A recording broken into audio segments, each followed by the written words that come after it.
And stand and say the Pledge of Allegiance. I Pledge allegiance to the flag of the United States of America and to the republic for which it stands, one nation, under God, indivisible, with liberty and justice for all. Okay. Thank you very much. Okay. This is one of the times we do Employee of the Month this month. And I think we have our, this is the kind of repeat offender I really like to see. So I think this month's Employee of the Month, since they're all back there smiling, and Brandon, they have And told you correct. there is a name written here, so. Come on up. Now, this will be Brandon's actual second time receiving this. What did he get it for the first time? Not annoying Bob for a whole year. But this time he did, we like our folks to actually reach out and to step out and do things, and Brandon took it on himself to apply for a Green Builder Award, and you see that in front of you, plus you'll see the information he supplied. So he applied for a small municipality under the Urban Sustainability Programs for a Green Builder Award for Section 24. So he did all the work necessary to do that. Now we have, given that we've done all the work, and the only award we got for it before was the one the South Florida Water Management District applied for themselves and left us off of. I think it was awarded also an engineering award from the Florida Engineering Society.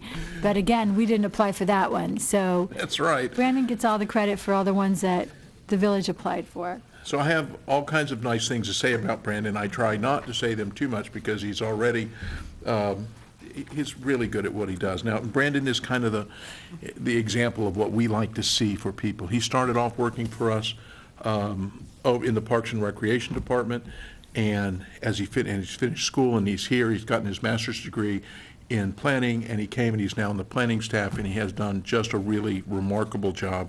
And we're very happy to have Brandon here. Did I steal all of your thunder, Corey? No. Pretty much. Go ahead, Corey. Brandon started in strategic planning, and then we moved him over to get him more involved with current planning, and since that time he has just taken off and has really mastered every task that he's been given, and he's eager to continue to learn, and he's been a great addition to our team. So we're really happy to have him. And he did this, as Paul said, all on his own. As a matter of fact, he said, "Hey, I have something to tell you." So, we were really excited, and he takes initiative to do things for the benefit of the village, and that's what we think is important. So, congratulations. Thank you very much. Oh, by the way, he is not shy either. And he's not shy. So is there something you'd like to say, Brandon? Because this is your chance. Just thank you guys for having me, and thank you for Corey and Bob for everything that you do, and for recognizing for me to be the Employee of the Month. They're great leaders, and I love working for them. They have a wealth of information, and they are not afraid to share it, so I'm very appreciative. I appreciate them taking as much time as they do to teach me everything that they have, and I'm just very fortunate to work for Wellington. Brandon just continues to amaze me. Everything he does extremely well, and he takes the initiative to start things on his own too, which is a great thing. Along with the award, which Very nice. I'll ask Mr. Schofield to put in its proper place in our trophy case in the lobby. You presume I have the key. You got to talk to Barnes about that. Well, I wonder if it doesn't deserve its own shelf next to the Sustainability Award, because it kind of goes with, I don't know. I mean, the building got a Sustainability Award. I don't know. You guys do it, but however you think to highlight it the best, because we're pretty proud of it. So thank you. It's pretty amazing. Along with the award, we got a full page in the Green Builders National Magazine. I've provided you each with a copy of the cover and the page that the article's on. And I think it's a real feather in Wellington's cap to win this award. And, you know, being publicized in a national magazine, Green Builders Magazine, I think, you know, does a lot for us, too. Well, thanks for putting us on the map there, Brandon. You're welcome. And you started as a lifeguard, correct? Sort Or of. Sort of. Oh, at the pool, yeah, I did more of I was more in the office doing Okay. administrative stuff. He was the program person who checked everybody in. Very well. And I will, you know, tell you why he was there instead of a lifeguard later.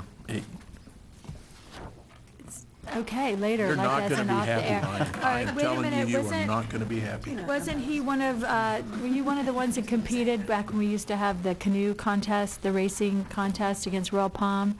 Were you one of our, I was not, but I do remember we had success in those races. we did have some We did? success. Yes. And I That is think, not the way I remember it. Only in year one. only year one, Year two, okay. they shellacked us. Well, I think we were recruiting, I think is what would happen, so I think that's why they stopped, because they knew we were recruiting and, you know, for that, so, very well. But thank you, this is really amazing, and we are so proud of that when we see this kind of national attention for something that we love so much. Exactly. And when we go out in public, I know all of us go out in public and talk about Wellington, when they hear about this, people are surprised.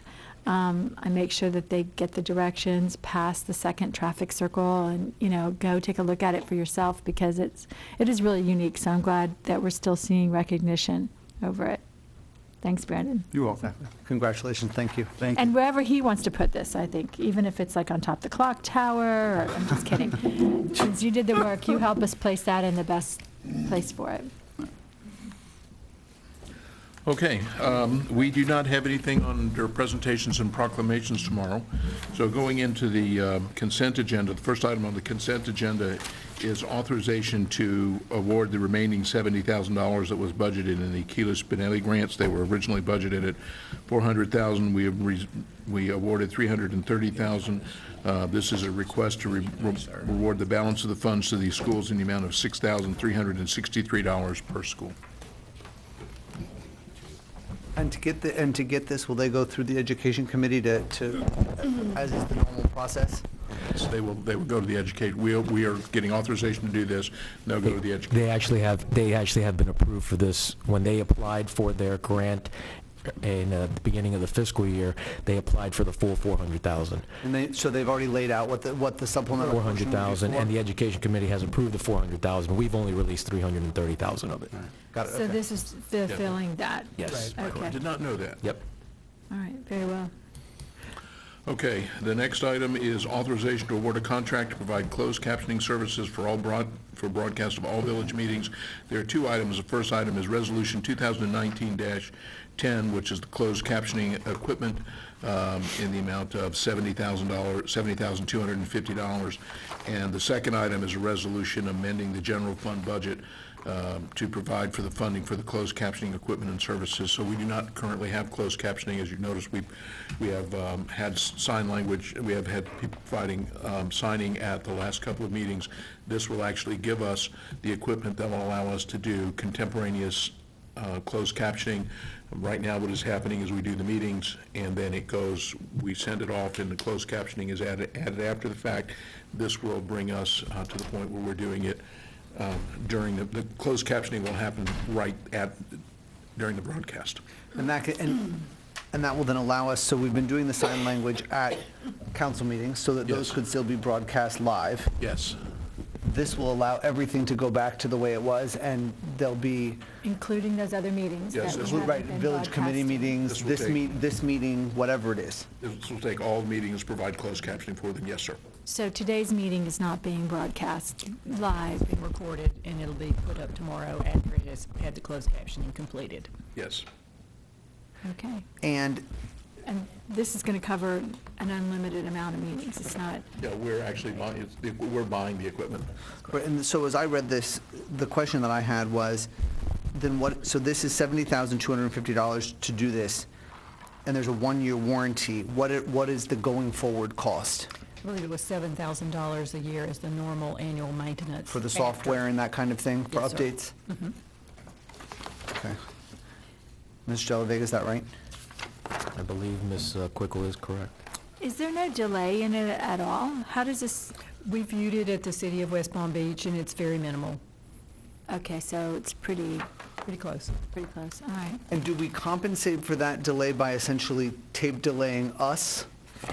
Or it's just a little bit behind? Just a little bit behind. If you've ever watched, if you're at a facility, some that you see on television now that operate, they're a few seconds behind. It's going to be very similar to that. Okay.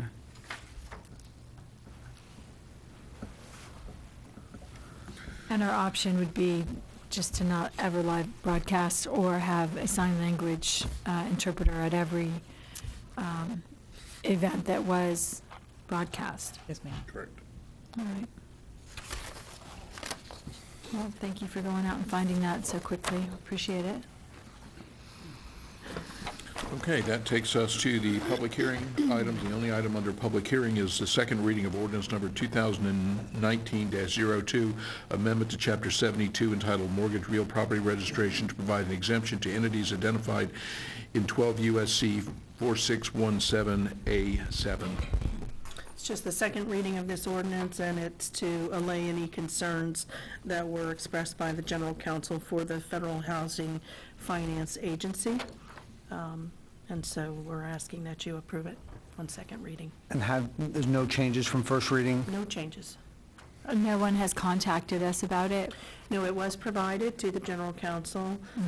We did not receive any response to that, but we have spoken with the vendor who provides the software for the foreclosure registry, and this is what most municipalities are doing who have received similar letters. And again, just so that I'm clear, if we had to go, this doesn't lock us into anything, meaning we could Correct. If it were determined. challenge this later or Yes. choose to enforce it differently. Correct. If it were determined that that statute does not apply in the way that is being advanced by the General Counsel's office, there's nothing in here that says that we couldn't continue the way that we have been previously collecting. They're objecting not so much to the registration itself, but to the payment of the fees. Right, so they'll continue to register. Yes. Okay. All right, very well.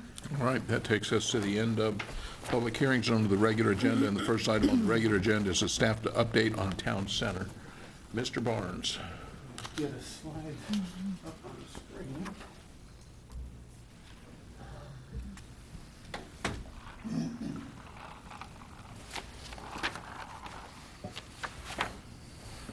Okay, so this item is a summary and update, and also some request for some direction and consensus among council related to the Town Center project and efforts that staff and its consultants have taken to date.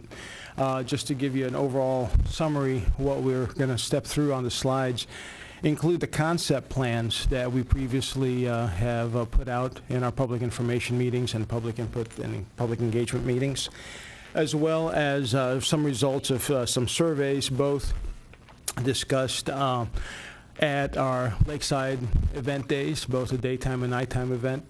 And also, I have some information related to the input we received at our actual in-person meetings that occurred between December and February. So just a quick, before I go through actually in some detail, I'm going to go quickly just to clarify one correction for anybody looking under the covered walkways. Bear with me here. Let's see, I'm going to find it.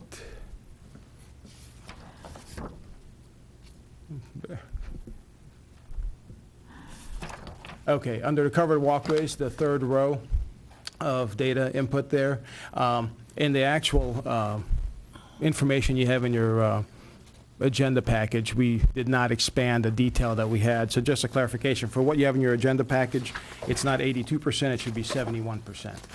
Okay? So going forward, we'll go back now to the slides. I just want to correct what was in the agenda package.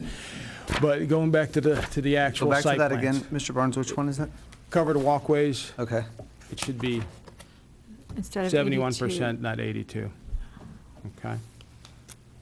Okay. How did you find that error? Actually, that was just a manual error when they put the wrong number down. Okay. Yeah, typo. Nothing All right. as high-tech as a typo. Okay, so when we're looking at the actual exhibits that we have before you, those site plans are the different concepts that we looked at for the town center property that involve circulation improvements, improvements to the actual public realm on the property involving expansion of the amphitheater area, Great Green, if you will, additions, relocation, expansion of the Scotts Place playground area and the area around that, as well as other amenities that, in our opinion, would complement and enhance the experience of the public gathering and other uses at the town center, including parking structure and some retail, including additional event space, either at the Great Green or in the by the waterfront, as well as a better circulation throughout the site, both pedestrian and also certainly vehicular circulation, since you have to maintain both, particularly during some of our heavily attended events. One of the other options then involved looking at, again, some tweaks to the circulation, but also looking at then, in addition to just parking improvements and parking options, looking at an office component within that area that would serve as an anchor within the area, providing for additional office space needs. Where that are are you unmet. showing that? on here? In the second exhibit, if you look at the, follow with me on the screen, it'll be The little easier. blue square. Oh, okay, Okay. okay. Yeah. The little blue one. Okay. So when you look at that, the office is actually in the location where the current aquatic center is. And you still have parking where we propose in the original concept. Again, we'll just step through some of these different concept options, including additional, again, event space and parking, closer to the water where the LWPC is located, some additional surface parking by the community center, and also some potential dining option by the waterfront. If we move on to the next exhibit.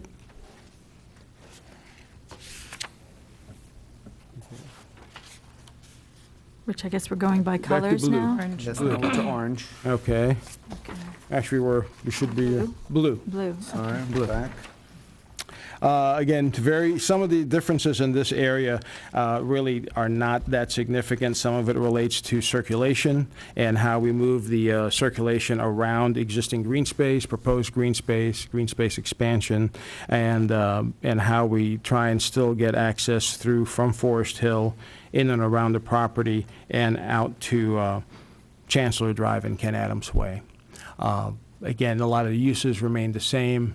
Public realm improvements, green space, amphitheater expansion, playground expansion, as well as, again, continuing the additional use, station break for Cuban coffee being delivered, and the additional uses that complement those, which include office, retail, and structured parking as well.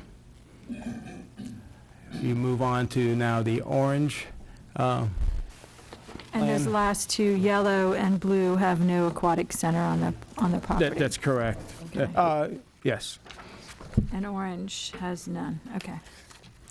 And again, some of the same similar uses, just a different configuration on green space options, great green options, surface parking options, tying into improvements along the waterfront, and that type of, again, more circulation changes that gets traffic in and around Village Hall and through. One of the key components in looking at circulation was the ability to try and still have the traffic around the town center be able to still function fairly well without compromising our ability to be able to still have an event actively in the middle of the property. And we tried to accomplish that with some different circulation alternatives. Lastly, again, another option which has the existing office space and aquatics facility remaining, and structured parking being provided, and again, some circulation alternatives to get you in and out of the property while accommodating some kind of additional public gathering and event space and green space on the property. Mr. Barnes, does that one seem to take away the boardwalk concept that seems to be shown in In any... yellow, blue, and orange? No, in any of these, the level of detail to actually be able to identify in detail a boardwalk is tough because of the scale we're looking at. Really, the boardwalk option can be accommodated in any of these designs. The only thing that changes with the boardwalk option is ultimately what we decide to do land side of the boardwalk after the fact. But the boardwalk can be accommodated in any of the options. And it would be, at least at this point, without any detailed design, the thought would be is to run it along the entire waterfront area. Well, in yellow, blue, and orange Seem to are clearly the show. ones that, well, they do show it, but they also show a significant amount of earthwork. Right, that would require That- extending fill out. That Correct. tan does not. Tan's Right. kind of leaving the shoreline as As is, is. correct. Tan leaves the pool there. Right. But basically, in any of those scenarios, notwithstanding the actual XY location of that boardwalk, the horizontal That could location. still, you could still just continue that little dash line all the way around, and you'd still have a boardwalk on the tan option. And the thought would be is that that boardwalk, once constructed, then regardless, whatever configuration the landside improvements take on the property, is it would tie in to the actual land pedestrian improvements so that you would have connectivity of sidewalks, pathways, and boardwalk throughout the entire property. And that was something that was consistently discussed, I think, in all the public meetings we had, was the general consensus that everybody preferred, wanted, and desired better circulation, pedestrian circulation throughout the property, connectivity throughout the property. And so that's one thing I think can be easily accommodated. Has anyone reached out to us about partnering in this with the parking garage, partnering with us on the restaurant, investing in it as a public-private partnership? Have we gotten any interest on that? We have, not specific to the restaurant, and we haven't really inquired any further on the restaurant until we just, had any further direction. But as far as the public-private partnership, we have had one, we proactively inquired of additional adjacent properties, both the Regency Shopping Center and Shapiro Portnoy, who owns the Chancellor office buildings along Chancellor Way. And while both groups were interested, Regency at this point, due to some longer-term leases, said that they would, they want to monitor the project and stay involved. However, they would not be able to commit any new development at this point until they have an opportunity to relook at their entire portfolio on the property of leases and renewals and that type of thing. Shapiro Portnoy companies have indicated interest in partnering with us related to office space, and they feel that based on their involvement in the real estate and office market, in particular in Wellington and elsewhere in the county, that should the opportunity arise for them to be able to construct additional office space in Wellington and in particular at this location, that they would be interested in that opportunity. So they'd be willing to invest in it? Right, as a public-private partnership. Now, of course, ultimately, we would have to certainly solidify those commitments in writing and ultimately contractually, but they certainly are interested. So moving along, when we look at those different site plans, what we did then is really present those different options at the 3 different public meetings that we had in December, January, and February. And in those meetings, before we get to the actual visual preference surveys, I'll hit those last. In those meetings that we actually had in December, January, and February, we had a total of, among the 3 meetings, about 300 people attend, 304 to be precise.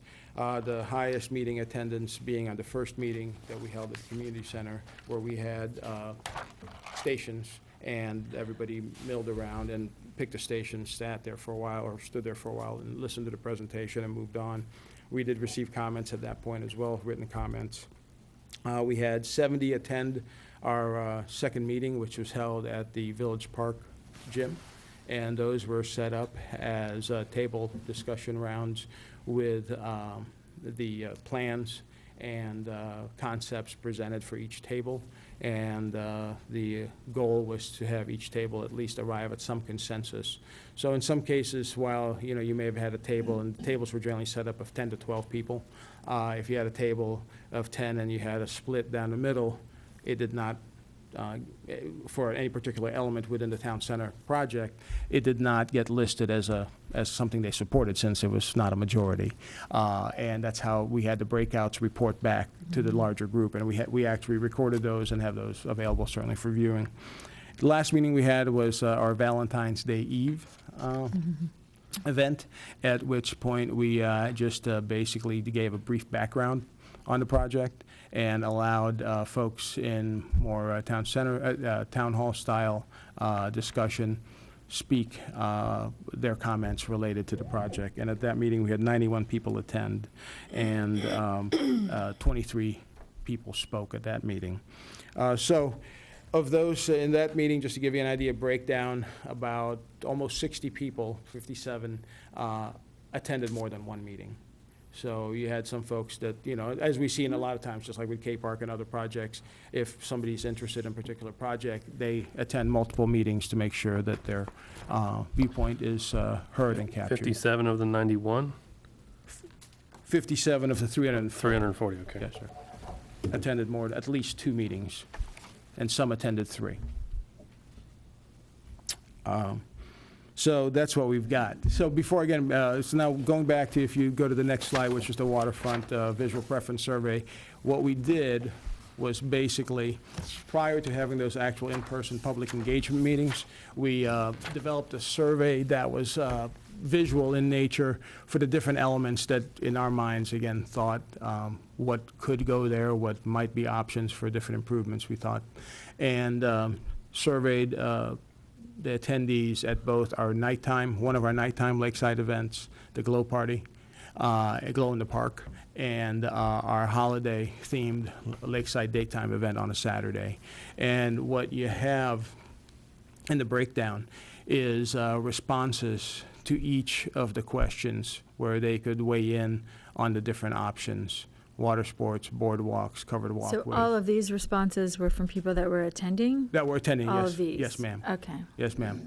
And so what you have as that breakdown now, I know before somebody does their math, I know there's at least 5 people at the table doing it now. The reason you have the irregular number of responses is that there were multiple options for each Yeah, person. and not everybody had an opinion Correct. on every item. I Correct. mean, these are, yeah. So, but what you'll see is the third column are your resident responses and out of your total. So your first column is your total responses for each option, and of that, we did ask in all the questions, you know, are you a resident or non-resident, and those are your resident responses. And those are the percentages that come back.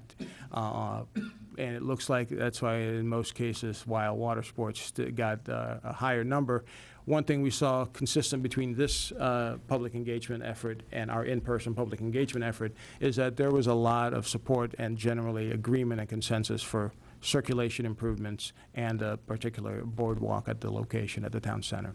And that'll be important in one of our outline asks later in this presentation. So moving on to the next item, we have green space, and these are, again, different elements, just green space, passive open green space that could be used for events, gatherings, et cetera.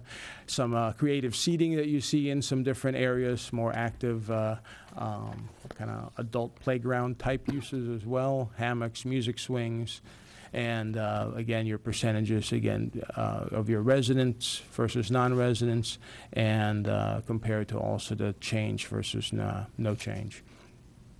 Again, different responses because there were different options. Parking structure, we proposed some different options for parking, and certainly while this was not on every site plan, we had parking on most of the site plans, only because in any effort that we have that expands any kind of non-surface parking use on the site, we've got to make up for that. You know, as a footnote, and I'm sure everybody has seen the email, you know, we had a tremendously successful tribute music festival this past weekend. And as a result, with more than 3,000 in attendance at the amphitheater and the surrounding area, parking's at a premium, and, people end up parking where it's more convenient, and sometimes that doesn't work out too well when it's at the Regency Shopping Centers. Notwithstanding our great relationship with the Regency Shopping Center, they've still elected through the part of their original Publix lease that they do boot cars that are there for non-Regency Shopping Center activities. Yeah, and I'm really curious about that, because we did get a number of complaints recently. Is this something that they're doing of late, or have they always done this before? They've never done it since the beginning of time, but they've done it for the last several years. And it's been- Periodically. Yeah, yes. And well, So what they pick and happens choose? is depending upon the intensity of use on the surrounding property, amphitheater, community center, et cetera, that certainly directly correlates to the impact to their parking area. And what ends up happening is, depending upon where you park, and sometimes, it's just like if you're speeding down the road, it's a luck of the draw if the police officer Get gets you caught or or you not. don't. And here, notwithstanding the fact that they do have camera surveillance available to them, there is an actual staff person that's representing the contractor, the vendor who actually does the booting. And if they see you go off-site, off-property, you'll get booted, and that the ramifications are that you either pay to get your car unbooted or it gets towed. But they've done that for a while now, but as Mr. McGovern mentioned, it's not consistently every single weekend day, that type of thing, but particularly when there are events. And when we put signs up at And the exiting, Regency shop has signs. there are. They're more visible in the back, is what I'm gathering, because in the back is where they had a significant problem in the beginning. People thought, oh, it's behind the building, nobody Right. cares. So they put more signs up back there. They're not telling us, though. They're not saying, hey, listen, today we're going to be booting people. No, they're not telling us ahead of time, although as a matter of practice, anytime we have an event at the amphitheater, we announce. We Okay, do. We've been We put announcing signs it. up at their entrances telling people not to park there. Yeah. When you come out of Regency into the amphitheater, there is a large sign. You cannot miss it. We announce before the events begin that please don't park there. There are parking signs. We're doing everything that we can to make sure that this doesn't happen. We probably average a couple of complaints a month about this, but they've been doing this pretty consistently for the last several years. Well, and they consistently do it when they know we have bigger events as well. I mean, Yes. this Well, I is think not- they do it anytime we have an event, but in fact, it doesn't get abused as much as when we had events like, Right. I The was last there, 2 I was weekends. there Thursday night, I was there Friday night. Both times, there were spaces in this parking Sure. lot that were not conveniently located to that. Not very many, I will say. Friday night was getting really close, and I might have lifted the gates and let some people park in there where I knew we didn't need the spaces, and they were blocked off. But in fact, there were a couple of, you might have had to drive around the whole thing to find one, but people just, it's closer. If you're going to walk with a chair, you're going to do it from the Publix parking lot instead of driving around behind this building and finding the space over by the dumpster. Again, we've announced it, we've tried. I think what happened was we had people that hadn't come to the events before or hadn't been to a super crowded one, because it was, I think 3,000 is light on the estimate on Friday night for the, There wasn't really Eagles a lot, cover band. there was no But- spare space on the No. green. there was no place Sidewalk to had to be put your cleared at chair. intermission. There was no place to put your chair. There was no hill left. There was no place left. So honestly, Which is a positive, it's It a is a great po- event. we were at capacity, which is a reason why you'd run out of parking. If the residents, we have 62,000 residents, if they all wanted to come and they even carpooled, there's no way we could ever have everyone come. I mean, And it's that would be it's a true at limit. Village Park too. I mean, it wouldn't matter where it was. Right. It would be true anywhere. So unfortunately, I don't think people have had the experience before. So And as a side note, the reason that the bank doesn't do that is the bank is actually a separate piece of property. It's not part of the shopping center as far as ownership. it's not managed by the So it's- same. so And it's the not- bank is definitively closed. Well, there's that. They generally are closed in the evenings. But and, those businesses are open, and that's one thing I kind of expect our residents to understand is those businesses are open. Those parking lots were built by those developers that lease that space. So I kind of expect people to understand that when someone provides parking for their business, it needs to be there. Now, I do appreciate Chancellor, but again, Chancellor lets our residents use theirs because they're mostly office space, and they don't need them at nights. Right, and Weekends we actually have formalized that agreement where we actually provide them a certificate of insurance for the event, and we police the parking lot as far as before and after for cleaning, since we're using it. It's a very good relationship we have with them, but it's basically like a cross-parking agreement where, it's off-peak, so when they're not in use, we have no problem working that. Do we have signs for like overflow parking back? We do. by They the- say additional parking, those tent signs are up that say additional parking, and they point. We point them to Chancellor, we point them to the LWPC in some cases, because again, in the evenings, the parking is not that utilized there. There are spaces, we also point them to the Village Hall parking area, and generally some folks just start parking here automatically and are used to the walk, so. So, have we ever done any studies that indicate what is the maximum that we can hold in that area with the available parking as it currently exists? If we strictly went by the number of parking spaces, we would be far under the capacity of any of our facilities. And that's Well, that's generally true of any, right. anywhere. And we want them to walk, we want them to ride their bikes, we want them to Uber. Uber or carpool, Right, right. we want people to make other choices, but in fact, if you made one of those choices and you got dropped by Uber, you might not have found a place to put your chair. I mean, the chairs were all the way out beyond the bathrooms, and partly it's because some people came for the food truck, some people came for the bands.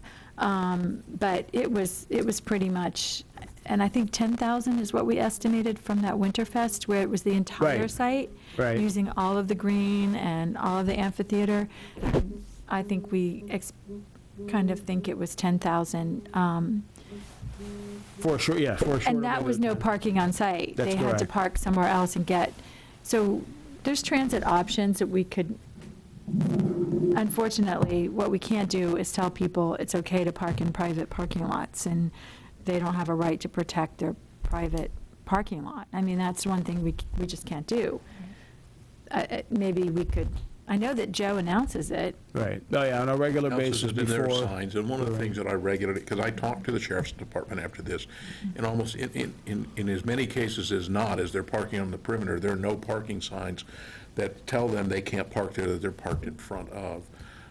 We will do as much as we can about making sure that the signs are up, that we make repeated announcements that if you're parked there, this could happen, but I don't, Chancellor has been remarkably cooperative. There are generally spaces available, and this is not new. It's been going on off and on for a lot of years. In the last several years, it's been pretty much every event. And what happens gets is you don't booted, see much of it on the events where the attendance is under 1,000, because there are plenty of parking spaces here and at Chancellor. So notwithstanding events and other activities that we plan on the site, propose on the site, have held on the site, anytime we consider any kind of expansion to the green space, or any other improvements which eliminates existing surface parking, there's no way you can have the conversation without looking at structured parking. And then it becomes a cost-benefit scenario. So we've looked at structured parking options, and we proposed, different alternatives. There are so many other alternatives, but these are what we put out there. And clearly, still you can see the percent in favor of the different structured parking. And this is the one place, and you look at all the statistics, the parking structure is the one scenario where the no change option was numerically pretty close to every other option. And the reason is, I think, first of all, they're not that attractive. I mean, we have some attractive pictures here of them, but in general, we've all seen parking garages. They're not very attractive. It goes without saying. Right, and the other thing is, the expense of it is about 10 times as much as a surface parking space. And I had residents telling me, well, why don't you turn that green space into parking, which we had talked about originally when we took the tennis program out and moved it elsewhere. We talked about parking over there and maybe even putting curb cuts in so that you could use it for, green space and event overflow parking, but it gets difficult. You've got to have a parking attendant. If you're going to try to park on green space that's not mapped out, you're going to have more staff too. So, I mean, there's ways to do it, but if we had a rental for the community center on Friday or Saturday night, there wouldn't have been anyone able to use it. I mean, they could have, if it Under was any rented, circumstance, even if they had had a valet for that event or whatever, where would the cars have gone? it would have And been that's- miserable. And that's the juggling act that we currently perform, or actually staff, not me, but staff currently performs in scheduling and planning events annually, having to look out even 2 years in advance, and balancing that versus regular repeat use of the community center and also specific rentals of the community center, because we can't have a tribute music festival, or we would not necessarily have. wedding at the same time, Yeah, a wedding, right. or some other major event in the community center when we're having a craft beer festival, or when we're having. A swim meet Just- or whatever correct. it is. And so those are things that also tie to when you look at the usage in the community center, while you might say, well, gee, there seems to be some potential for additional usage there, it's almost being programmed as a whole with the entire site, because you've got to program it, somewhat comparatively with like the the amphitheater. issues we just. Well, so that one thing cancels another, and you're left with, Right. but some of those things are what brings parking structure to having its whole own standalone topic Right. here. I mean, Right.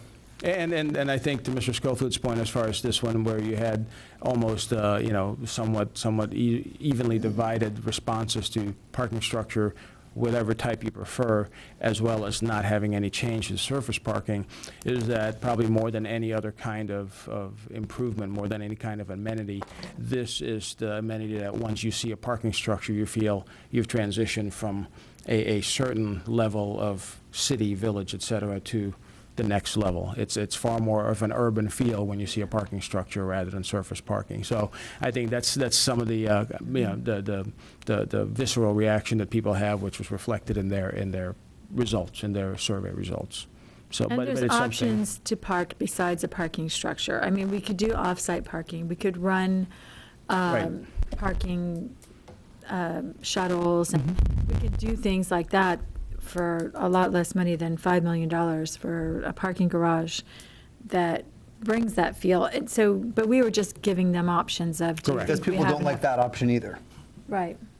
It's not That- as the shuttle, park somewhere else, shuttle, that's equally undesirable. Yeah, when we're to me. doing events and we're blocking off half the parking lot with food trucks, well, those are parking spaces that were allotted for that use, which is an amphitheater. So we've taken away some of the spaces to put in an amenity that supports the amphitheater.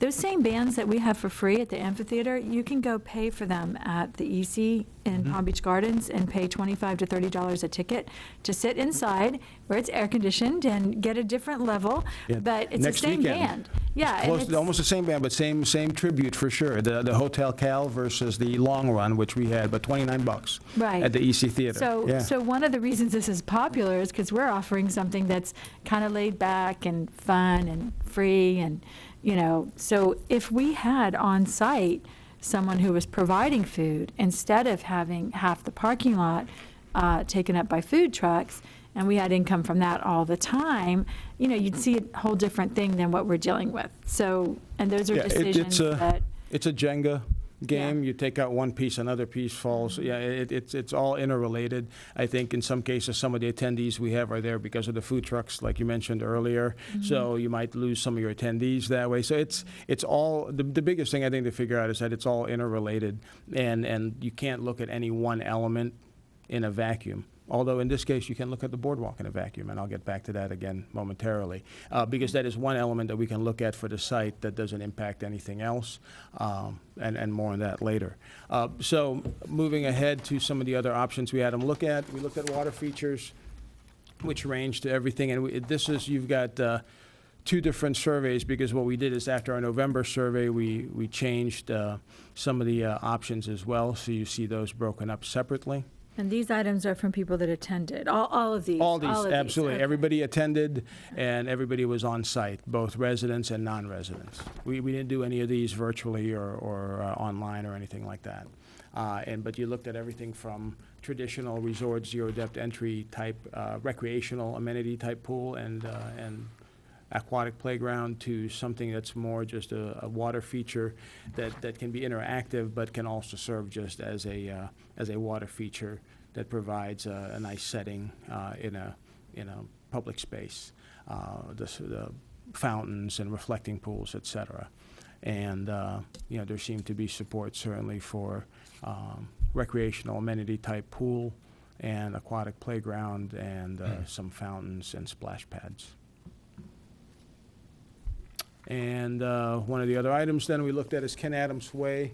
And the approach we're taking here is, as I mentioned in the site plan discussions we had, we looked at circulation options, really trying to get the vehicular circulation and pedestrian circulation to, one, work better together within the site and be able to, maintain event space while still having circulation in and around the property. To that end, we looked at potentially some uses and use types that would be able to provide a walkable environment, a feel, if you will, that you may not have there now. Certainly, as you drive by the Regency shopping centers, you're seeing the building setback off of the back of sidewalk a lot closer than we had in years past. So that's a positive, a move in the right direction as far as having some kind of building closer to the sidewalk where people would be walking, as opposed to having a vast sea of asphalt from where somebody might be walking on the sidewalk to where the destination would be. But this is something even a step further where you would have retail and other related uses along the roadway and providing a very walkable environment that would, have people more of an experiential retail component, whether it's dining, whether it's some smaller stores, et cetera. And we looked at those options as well and provided a no change I'm still scenario. confused on this. So the numbers we're looking at, the 72%, 76%, those are all taken at the event or at the town halls? Or is this a compilation? This is only, visual preference surveys only occurred at the Lakeside survey. That's And why what I you're spent seeing in the time. 72 and 76, one of the questions we had was how many of these people are residents and how many are non-residents? The percentage that you see is what number of the respondents were residents. Right, okay, So you'd have to so these calculate are the percentage all- out none of these- this number out of the So number at the top. 72%, for example, 72%, 124 resident responses out of a total of 173 responses is the 72%. And that's only at the Lakeside event. Right, so both- none of these, none of none this of those has to do reflect with the our actual- town hall meetings? Correct. Okay, all right, I just Correct, want to make right. sure we weren't Yeah, like we basically piling took two everything different together. methods. One was the visual preference, which we did on site here at the two Okay. Lakeside events, daytime and nighttime. And then the prior set of numbers that I discussed with you as far as the three different meeting dates that were actually in person at the community center, Village Park, and back again at the community center. Okay? And then we did 6 and 7, the next two items you see, based on the two different dates that we were on site here for the Lakeside events. We looked at a civic center concept, and we just provided sample, basically options for some different civic center type concepts,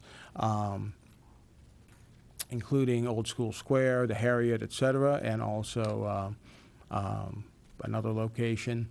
What is D? What is that? I know what the other pictures are, but I don't know what D is. That's a good question. I'm gonna have to claim ignorance, and I can't recall the one, but I can look it up and let you know before tomorrow evening. I just wondered. Yeah, and I should know it, but I don't. I'm drawing a complete blank. But I'll jump to the next slide and then jump back to this. And for the second meeting, which was in December, we tightened it up and went straight down to a performing arts center rather than just a civic center, which could have a number of different uses, in which case, again, we provided, more kind of seating size types to give you an option. And those And- numbers really don't reflect very enough to, So, I mean, 38 people said, and that was based on, again, these are visual. They're all yeah, just- right, that was just the okay. people that were here. And so we looked at both, and what we did make a point of is that, we didn't limit that particular improvement, whether it was a civic center type use or a performing arts center use, just to this site. So we did advise people that, this type of use, but would not necessarily be limited just to this location. And so they knew They that. came to this location, so. Right, right. That's a weird question. Well, All you know, right. and Ken We're Adams Way, trying. I guess, is offsite but related, so at least it's close. Yeah, this one, we just said, the one thing, a question that, came up certainly with staff, but it also came up actually with some of the residents, is that, the concern was that based on the size, and it said, well, it's not limited to this location, that we could look at a different location within the village. So there's that. Going back to, why, how did we get here? Why did we even do a lot of this stuff? And what caused us to kind of look at the site and look at some of the uses and think, okay, well, what's the next evolution for the town center? For everybody that's been around Wellington has seen it evolve from being the original Wellington Club East with a pool and then tennis. And a there golf there used course to be originally. racquetball. And a golf course originally. Way back when. Yeah. Remember, it was the Wellington Club before it was the Wellington Club East. Right, There because there was no Wellington West. Club West. And everybody, I was not around for when everybody used to come here for teen night and everything else when it was the Wellington Club. So, it's evolved over time. Since it was purchased and we, held our council meetings in the old community center, and tennis was, we went from the number of courts we had there, and we actually added some courts, went to some of the new courts, had underground irrigation, et cetera. So it's evolved. Since that time now, what's happened, it's one of those things that you start thinking, if you build it, will they come? And the bigger question is, will they come back? Well, clearly, based on what we've seen, case in point, this last Saturday, we built it. We built it starting back in 2009, 2010. I'll be honest, without a whole lot of really overall master planning or big picture, looking at how each of the pieces fit together, magically, we've managed to still make them fit, and people are coming back. Now, we're kind of ready for the next evolution, so what else do we need to look at? So based on that, we started trying to look at, well, what are your trends out there? Well, originally, when we first started with the amphitheater, the programming was so bad that people didn't come back. So in a way, I want to give some recognition to the programming there for growing it, because it wasn't good initially. We didn't fund it to start out, so Joe's done a really good job at determining, how to bring in food trucks to support the entertainment. I asked for a breakdown on that, the cost that we spend and how much he brings in and all that, and I've not gotten that, and I realized it would be Yeah, we quite. have that. We did that. I extent. don't know why you don't have it, but we did do it. Yeah, it was never furnished to me, even though I'd asked for it, because I think we give about $85,000 towards the programming in the budget for the amphitheater a year, which is not a significant amount of money for the amount of programming that goes Right. on. So, I want to recognize the good job that he's done, but, Well, and the balance of things. I mean, yeah. the way Right. that it's scheduled, I mean, there are nights that you go from that to a kid's movie that brings Mm-hmm. out another whole different crowd of people. I mean, it's well done. Right, I mean, I think what Joe and the Parks and Rec staff has been able to accomplish is that they're balancing revenue from another source, food trucks, and using that. Mm-hmm. And or- rentals. Right. People rent the facility. And we have some rentals, but I think it's still pretty amazing that because all of our other events are free, concerts, Friday night movies that occur every week over the summer and, once a month or what have you, non-summer months. So to offset the free events, we do have the food truck income throughout the Thursday nights, and we also get food truck income from those Saturday concert nights. And I think if it's close, it's pretty close to a break even. There might be a little bit of on the plus side, but as far as covering the cost of the actual concerts, in addition to the cost of concerts, we have to cover cost of, sound engineers, et cetera, for all the production crew. So that has definitely improved, but I think, what we look at, the only thing we can look to that we didn't necessarily look to before is much like, you think, well, what's the next trend? Food trucks. Nobody would have said, food trucks, I want to eat standing up for 3 hours. That would not have been something somebody said 10 years ago. I still don't sign up for that, so. But people love it. I'm glad people do, but I don't. So you I look don't at stand up the and eat. trends and what's changed probably from the last when Wellington started. Before it was Wellington, we were Acme and we were just a PUD or what have you. The same forces that are driving that development, are changing. And what we're seeing now elsewhere nationally and in the state is that the number of 75% of the population is changing between now and 2030. Most of them are going to be either under 35 or over 65. So that window that was driving Wellington's growth and the way we delivered services previously is not going to be the majority of the population anymore, in our opinion. So that's what's causing us to look at different things and why. Now, are we talking about our population in the village, are we talking about the population of the state, or are we talking about just a national trend? Well, it's a national trend that we're seeing repeated at the state level, and we don't have any reason to believe that we're seeing that change even at the local level. Now, that being said, you're still going to have, our niche is going to be family, Right. okay? But But we're going to be affected by that national right, and trend. that family perspective, that family look is going to be different. Yes. Especially if they keep eating that fried food standing up. If you look at the mix of people who drove the growth of Wellington from the late 70s through the 90s and even through early 2000s, those were baby boomers. The baby boomers are now becoming increasingly more and more our senior population. So the types of things that, for instance, my generation wanted to see that you all are not really in, you do different, they look at things very differently. And as we switch from the Gen X people, we're going to be looking at more and more millennials in that mix. And, even our own workforce shows that. It's hard to, people talk about it, it's hard to imagine, but that 35% of Wellington's workforce is millennials. We have far fewer baby boomers than we did a decade ago. Mostly they are leaving the workforce. It's the midpoint of the baby boomers are now this year turning 65, and they're more and more leaving the workforce.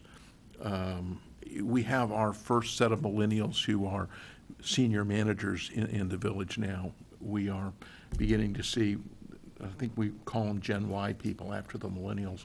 We're starting to see them in our workforce now, and those are the types of those are the people and the families that are going to drive Wellington over the next 20 years. It's going to be the Gen X folks and the millennials that drive that, and they have very different wants, demands, and desires than baby boomers had. Baby boomers were far more tied to our cars. We're less likely to go out. We're less likely to demand entertainment close to us. And those are types of things that Gen X and millennials want. They don't want to have to drive someplace else to do the kinds of things, to do the entertainment things. They're more likely to want to go out to dinner.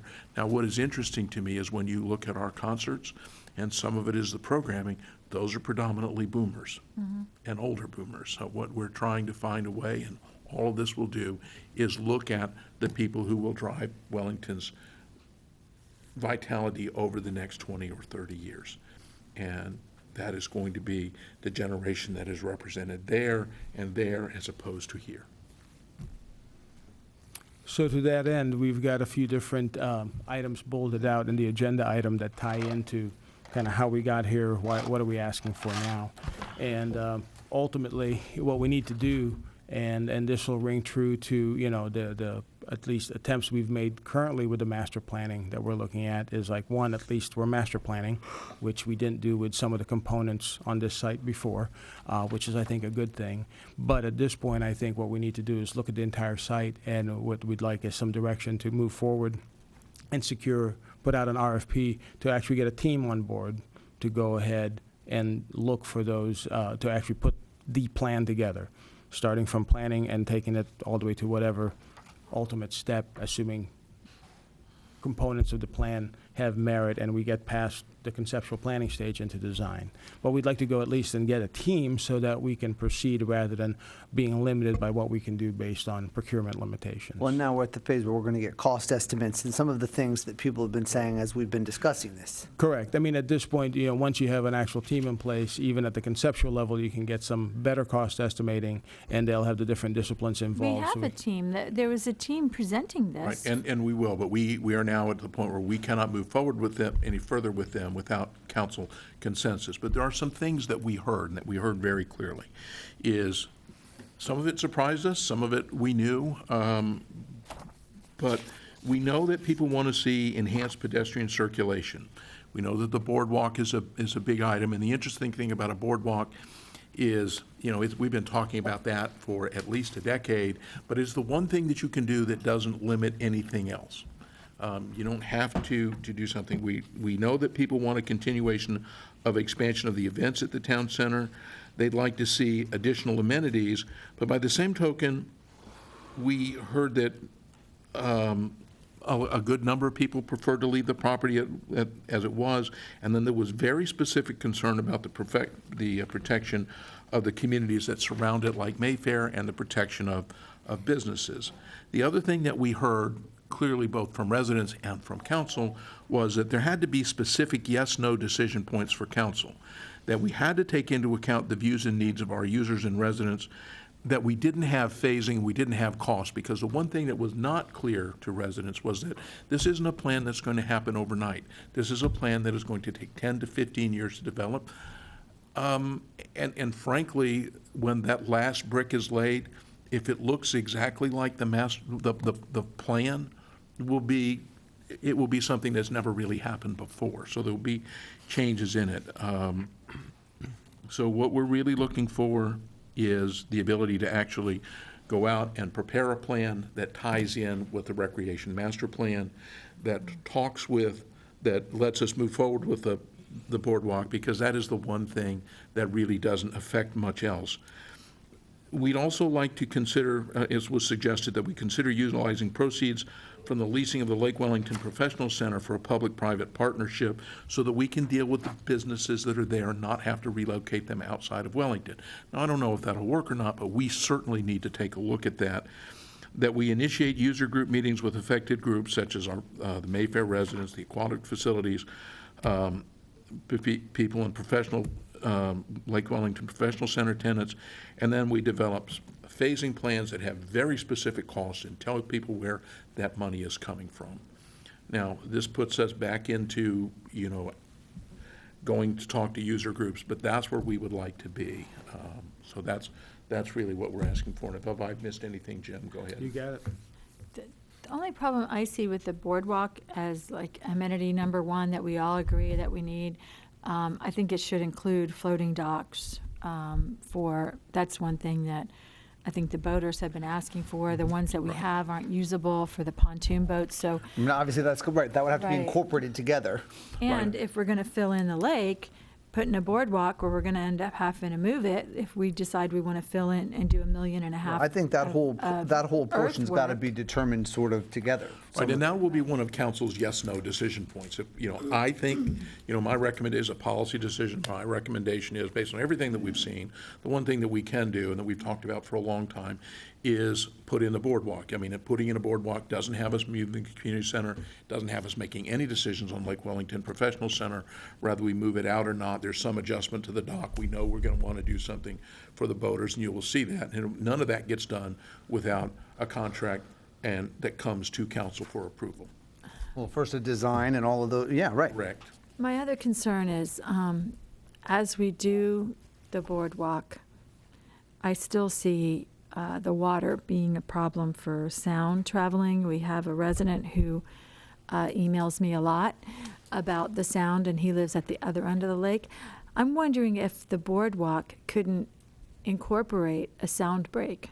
Like, could there not be an element that drops a drape back that keeps the sound from You bouncing? could do something with, instead of having it be just like a railing, make it kind of solid and curve back a little bit. I'm just But thinking once if you get we're a hold going of to that- do something, if it could also alleviate some of the problems, then We I could want to, certainly ask the and I don't know if it's possible. I don't know if it would sign help at all. professional to do that. I don't know if it would help, but I think we need to think about the sound as we activate the space more, because everybody who lives on the lake gets influenced by what's happening here. Well, one of the things that came out is as we talked to people, it would be about expanding the amphitheater.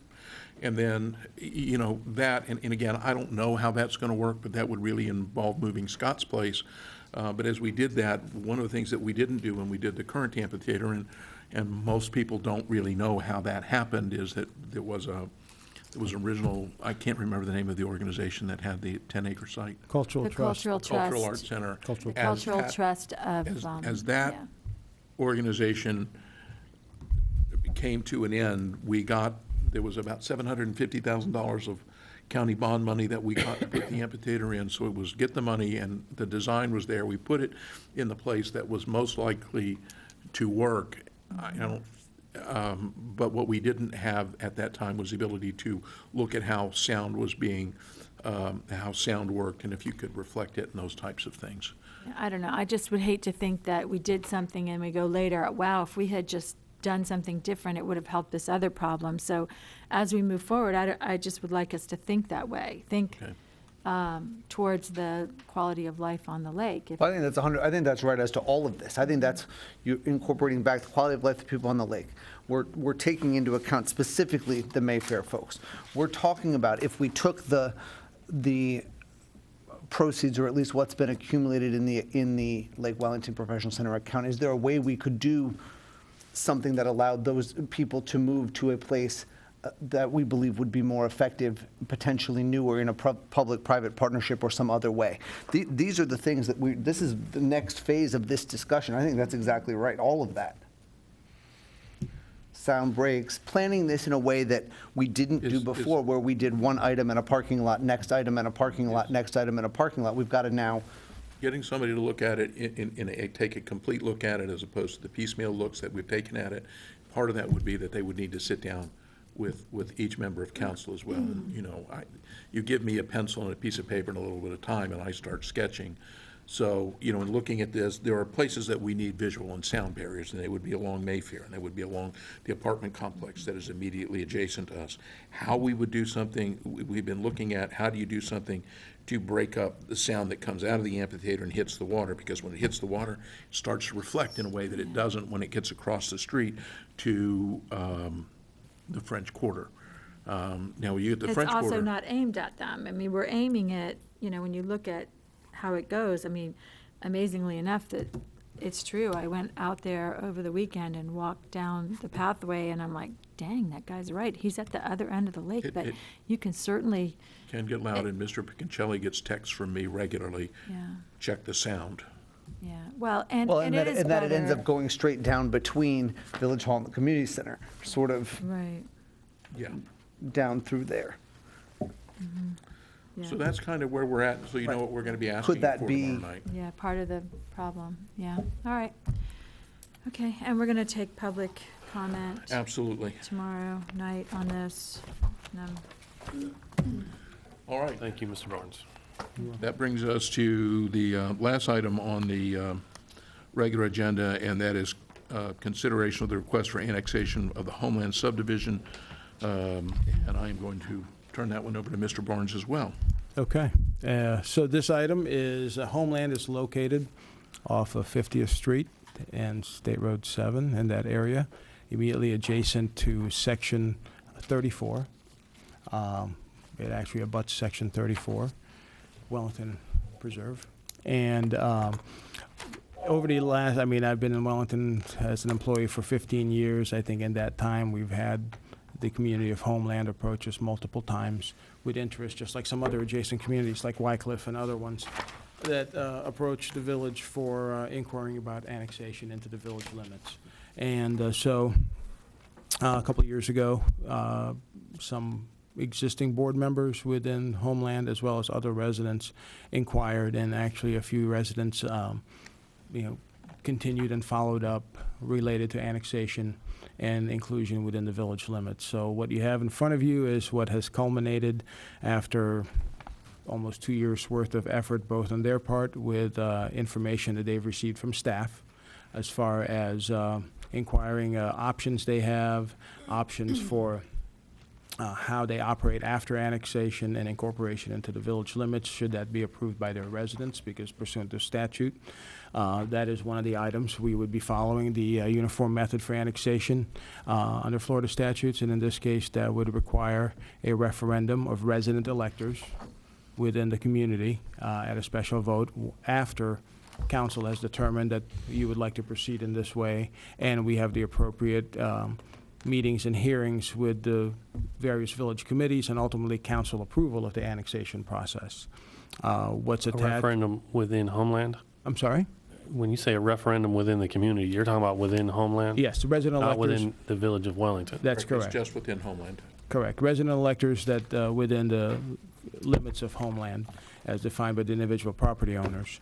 So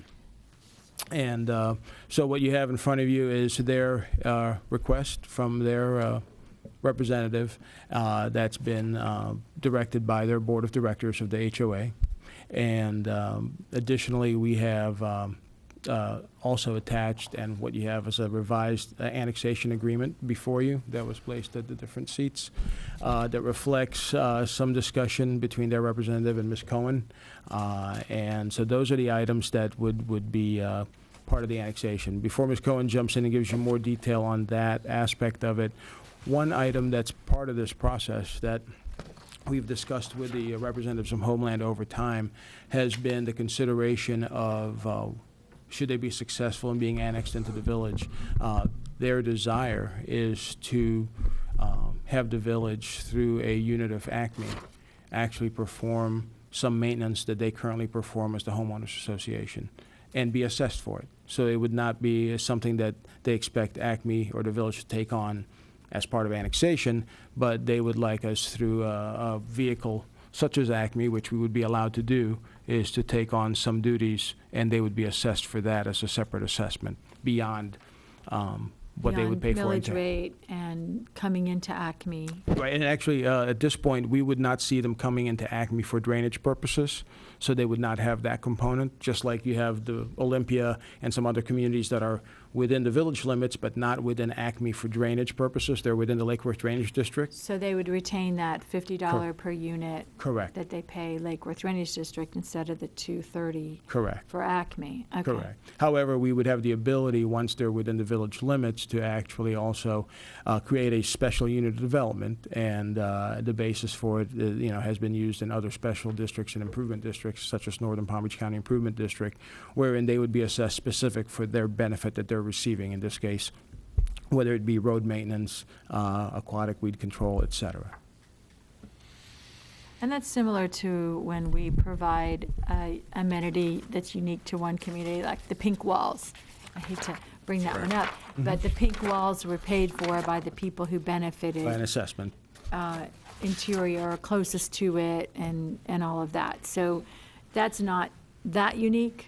That's correct. It's not that unique. It is different a little bit than the pink wall in that it would go through Acme rather than an actual So special they're not in assessment. Acme, but they'll go through Acme for the We would unit of actually development? put them in Acme for a special unit of development rather than through the global unit that we have that assesses everybody for drainage purposes. Probably more comparable to Saddle Trail. Right. So their canals and roadways and bridle paths would be, our Acme boundaries would expand to include them, but we wouldn't be providing Drainage. Drainage. We currently provide utilities, so, Well, so- or so they're, they- I don't know if We we do or we do provide. not? They're within our utility service They're district, within our excuse me. utility We do- service area. They are but if- currently on well and septic. But they don't get any of our utilities. Right. Right, they're on well and Right. septic. Obviously, if they annex in, they will then be connected to our utility system? Not necessarily, automatically. no.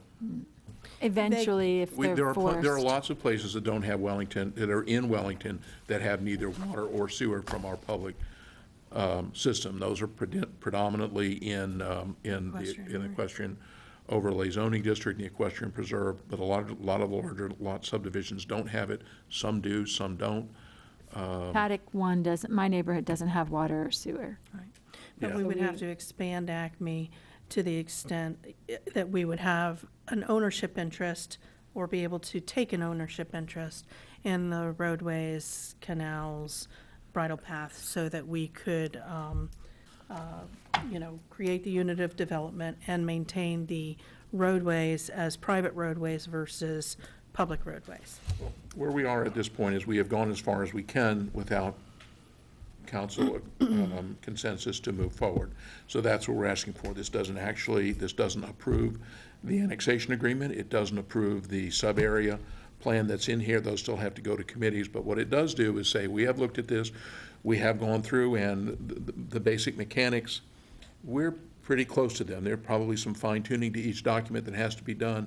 It still has to go on a ballot in a general election. If it doesn't pass, the annexation doesn't happen.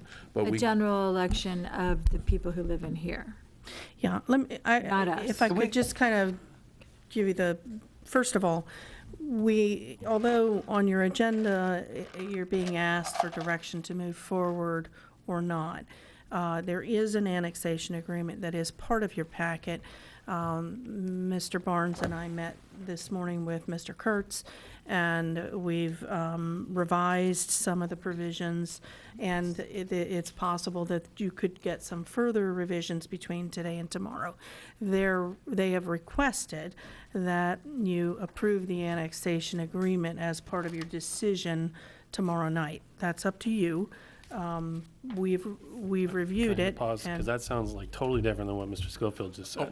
I mean, in terms of the form, we're basically in agreement on the form. If we approve the annexation agreement in its form, you still have the opportunity to amend it, should it require amendment. Or back out of it. Yeah, that's Or the bigger back out of point. it. I mean, because this is the first time this has been presented to us. And Correct. so I need 100% assurances that we're going to come out of this in the positive, not the negative, that this is going to be a benefit to us, not a detriment. And there's a lot of things that are being asked of us right now that throws up a lot of red flags, like it seems really unusual. And so I can't imagine tomorrow that I would be in favor of committing ourselves to an annexation agreement on basically the first date. Okay, so I wanted to kind of, can I just expand on Mr. Ass's point for just a second? As to my concern, when you all keep saying, all three of you have used the term "move forward," and I'm very unclear on what "move forward" means. I would like to explain that. Because if that means that I'm supposed to go home and study Like it's a all- pre-arranged marriage. all of this tonight and say what I think about every word of every page by tomorrow. And it might vote- change tomorrow. And then we'll get a different version 10 minutes before the meeting. I don't think that's Well, I wanted to. fair to us or to our residents. And that's your decision. I wanted to explain to you generally what the agreement provides, and I wanted to bring up to you the overarching policy issue that you're being asked to make, and that is whether it's a good idea to create units of development of this type. And there are other communities that this could work for, that we've talked about in the past. Some, may want to dissolve their homeowners association. Others just have a defunct homeowners association and a need for improvements to roadways that are, much needed by the residents. So the overarching policy question is whether you think it's a good idea for the village to create a unit of development to assess for benefits conferred upon property owners, either where an HOA used to exist or where an HOA wants to dissolve. That's, Come on, isn't that step 2 after the annexation? well, no, that's No, we the have to- policy question. That, we okay? have to have that worked out prior to the final annexation. But as we think about the policy question, it's a different, it wouldn't necessarily mean that we wouldn't be setting a precedent that would be the same in any other situation. No, you wouldn't. And It's a little each- similar to rustic ranches in the way that they came in. Or little ranches, when they came in with the original borders of Wellington, but they had their own neighborhood standards. But this is that on steroids. This captures the money along with the neighborhood standards that are not going to be necessarily the same as the rest of the EOZD even. Correct. But the money thing is where it's, The issue here really is, when you put it in perspective of what is the overall policy for Wellington, about half of our homes are in gated communities, and they have private, the roads and the drainage, all of that are privately maintained. It's not in our, we don't have it set up in our tax structure to pay for those. Where homeowners associations, for the most part, are solvent and they're well-run and they're well-managed, and they don't have any interest in turning themselves over to the village. There are some that have been out of, that have simply ceased to exist for whatever reason, and the maintenance isn't being done in them. As a matter of policy, the village is not in the position to be able to say, we're going to up our ad valorem tax rate to cover half of the roads in the village that we never anticipated maintaining. So what we are looking at is a mechanism that says, okay, we know this happens. How do we provide services to these residents? And we do it in a way that doesn't affect every other resident in the village, and that's where the unit of development comes in. What that does is it says, these are the exact services that the Village of Wellington will provide. They cost X amount of dollars, and we will assess you for that. And that is essentially the first thing we're doing as a part of the Homeland annexation, is we will, for the very first time, set up something where facilities that are private are then maintained through an assessment. But And can I, it's- can I, let me- let me hit the pause button again. Yeah. I still need to go back to the elementary question of, is this good for us or not? I mean, you guys are assuming that we understand that Homeland is good to add to Wellington or not, but I haven't seen any detail. The whole discussion they just had is separate and apart, not necessarily even related to Homeland particularly. This is a larger policy That was a discussion larger that applies policy. to Correct. But any the number question- of other I places, whether it be disagree. Homeland or not.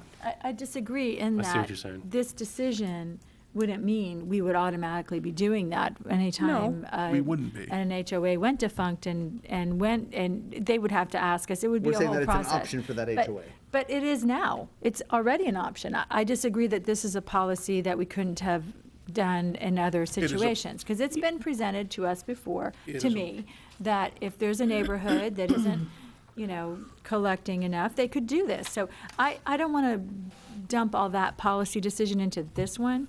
But if we look at the dollar values, I think that's something that we should consider in this process because they're very expensive properties. They would be added to the millage rate. Evidently, I was thinking they were coming into Acme, but they're not coming into Acme the same way. So that's money that they wouldn't be paying for the drainage, but in the meantime, I think we should be looking at that whole big picture. Is that in this document here? That's not in that document. That would be something that would be a part of the annexation actual process when they come in for the public hearings. But I can give pulled you. one out, and I did an analysis myself today. I didn't know the property owner. I just kind of looked at exemptions they had and figured out the amount of the ad valorem that would come in. The total So- ad valorem tax value that we'd be getting would be approximately $352,000. That's the amount of tax dollars we would Correct. get out of all this. But the question to the Vice Mayor's question is this good for Wellington? I will tell you that I believe that it is. It is a community that is immediately adjacent to us. It is a large lot equestrian community. They are tied to Wellington now through their use. They participate in Wellington equestrian events. I believe bringing them in is a very good thing. It takes an equestrian community, it makes them a part of Wellington. We are always looking for ways to strengthen the equestrian presence in Wellington. It's one of the things that the staff and I talk about always is how do we make sure equestrians are here in 50 years? But yeah, they're a good fit for us. They are immediately adjacent to us. And there's no financial downside because all of the costs for maintenance, any of the costs that we would pick up are then assessed specifically to that property. And we'll be able to identify those. They'll end up as a line item in a budget where they get a specific assessment. So do I think it's a good thing? Yes, I do, for a variety of reasons. That they're a large equestrian subdivision now, and I believe they are more appropriately a part of Wellington than they are of unincorporated Palm Beach County. But do we feel like financially it's going to be a wash by providing the services or road maintenance for the amount of taxes we're going to Yeah, collect? Well, the they're road gonna maintenance was they're gonna separate. pay for them. That They'll we're get an gonna- assessment that No, pays but for like it. PDSO, for example. Right. Would now PDSO. fall within our Coverage. contract, which we would be responsible for, which they're going to up their rates. Is it worth the $352,000? No, because they're not going to have to, They're gonna there still will be come a gated. point, and I'm probably giving away some of the budget items that I am now, but it's in this coming year's budget, I'm going to ask you for additional law enforcement services. I've talked with Captain Silva. We don't believe that it's going to be an additional strain. We're not going to be adding Okay. 4 deputies to patrol this. It will be the deputies that are currently in the equestrian preserve will be down there. They will be in that subdivision a little, they will be there more often, but are we going to have to add? But any more people? No. any additional services provided would be collected in the ad valorem tax, right? So Lori, So- then what is the 604.50 concern that you raised in your letter? Well, there are a number of issues. Number one, currently, with their restrictive covenants, there are certain things that are prohibited, certain activities, certain uses that are prohibited. If those restrictive covenants go away, then regulation of those matters would be under the proposed subarea H regulations that are, that were attached to Mr. Kurtz's letter. One of the issues is that I think that the residents need to be made aware of the fact that, given the current state of the law on 604.50, we may not be able to enforce some of those regulations. And I think that during the process of the annexation, that is something that should be addressed through perhaps town hall meetings or something of that nature, where we explain to them what the current state of the law is and what we can and can't enforce. Because there are certain regulations in here, certain expectations that residents may have that we may not be able to deliver. The agreement itself, I don't think is contingent upon that. I think that the agreement, at least in the present form that we've presented it, and if there are changes, I don't expect them to be major changes between today and tomorrow. But essentially, it lays out the process for how this would work. And so I believe that the association is looking to obtain a vote from their membership sometime in the month of March while everybody's here. And that vote would be a determination of whether to dissolve the association and amend the declaration so that instead of a declaration of restrictive covenants, it would be converted to a declaration of easements. They have to approve that by a 2/3 affirmative vote. And if they don't approve that, then there's no further discussion. There's no sense in going further. Ms. Cohen, they can't take the vote without us passing that we're going to enter into an annexation agreement, or? Well, they could, I suppose. So now the but- councilwoman is back to our question. But back to the question of, we want to know How if far we we're can- going on this first date. If we can move forward, and no one has defined to us exactly what moving forward is. Well, okay, Procedurally. moving forward would mean, number one, saying this is a good idea, and number two, approving the proposed annexation agreement that's been revised and presented to you today with some possible additional revisions tomorrow. And that agreement does nothing other than lay out the process and procedure for how this could occur. And so, as I said, they'd have to have an initial vote as to whether they wanted to dissolve their HOA, which would be contingent upon the annexation becoming effective. And there are certain reports that would have to be prepared, one by, their engineer, one by village. Condition reports so that we could do the unit of development or that sort of thing? That's Okay. some of, Yes, that's some of that's it, yes. some- The report of right. engineer and that type of thing. And then, an annexation ordinance would be presented to you for 2 readings. After the ordinance is passed, there would be a referendum of the electors within the community. And that Go back would to that again. have, Go back to that again. So they're going to come to us for 2 readings then, before They the can go. referendum of. yes, because the you have to electors of approve. Homeland. Correct. You Correct. have to approve the ordinance of annexation before it actually goes to referendum. That's the way the statutory scheme is laid out. All right, here's what Okay. I need you to do for me. Let's say that we're voting yes all the way through on this. I need you to walk me through what is going to happen step by step. So first, tomorrow night is a general sense of yes, no, and move forward with this agreement, which is the specific roadmap. Is that right? Yes. It's a Okay. prenup, if you will. Then what? That's, What is the very next thing that has to happen? The next thing is that they're going to go back to their, members of the HOA, and they're going to, request a vote as to whether they want to dissolve the HOA and amend the restrictive covenants. And if that fails, this ends. Then this ends. And I have the a reason for question that, about just, that. just so it's clear, the reason for that is not because that has absolutely anything to do with our annexation process. That's because if they cannot dissolve their association, then while you have you have some residents that believe it's still a benefit to come into Wellington, part of their process would be that really they want to have annexation and the ability to dissolve that association at the same time. Correct. Without coming into Wellington, the county's not going to take over the activities that they want Acme to take over and be assessed for. So that's why it's tied, but it's not part of our annexation process per se. All right, so after Homeland votes, let's say they vote yes, what happens next? So then, the reports I need to that go we've back, I'm sorry, but when they do their vote, is it vote per property owner or vote per resident?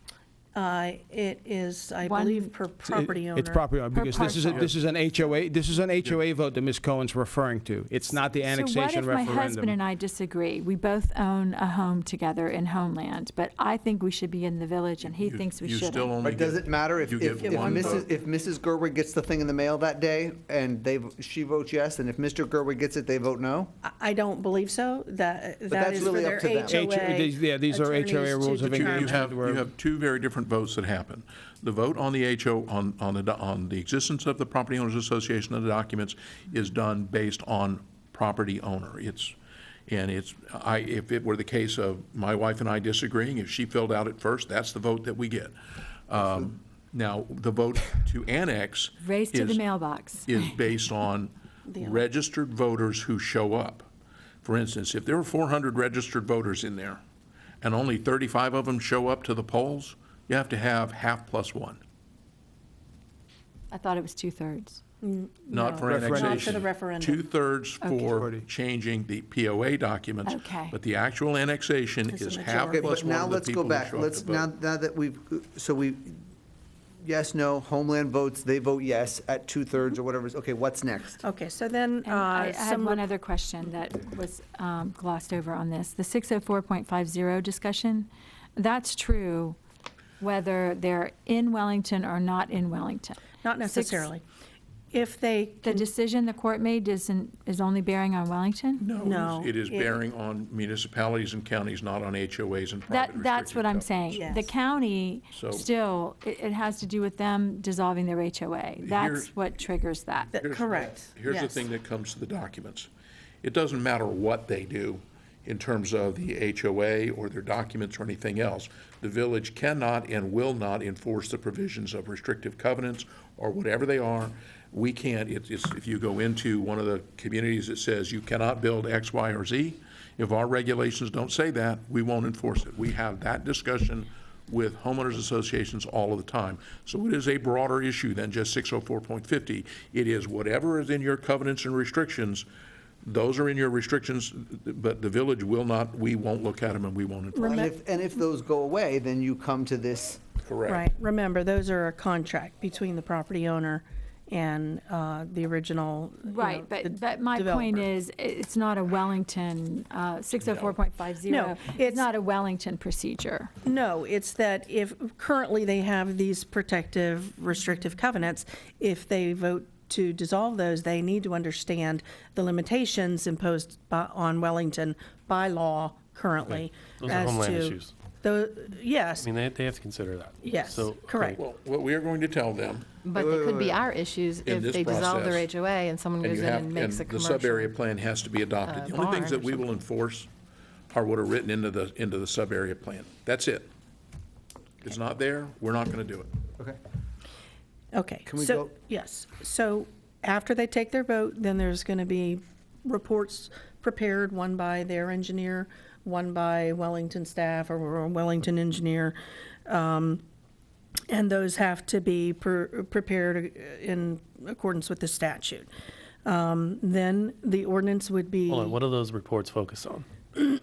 One of the reports is a, let me go back to Yeah, the, there's a public facilities report basically that looks at the different services, and it's outlined in Chapter 171 of the Florida statutes. It's basically the annexation report that's prepared by the planning staff, and that's companion to the item that's then presented to the Equestrian Preserve Committee, Planning Zoning Adjustment Board, and ultimately Village Council But- for Okay, but the consideration. report talks about resources or it talks about cost?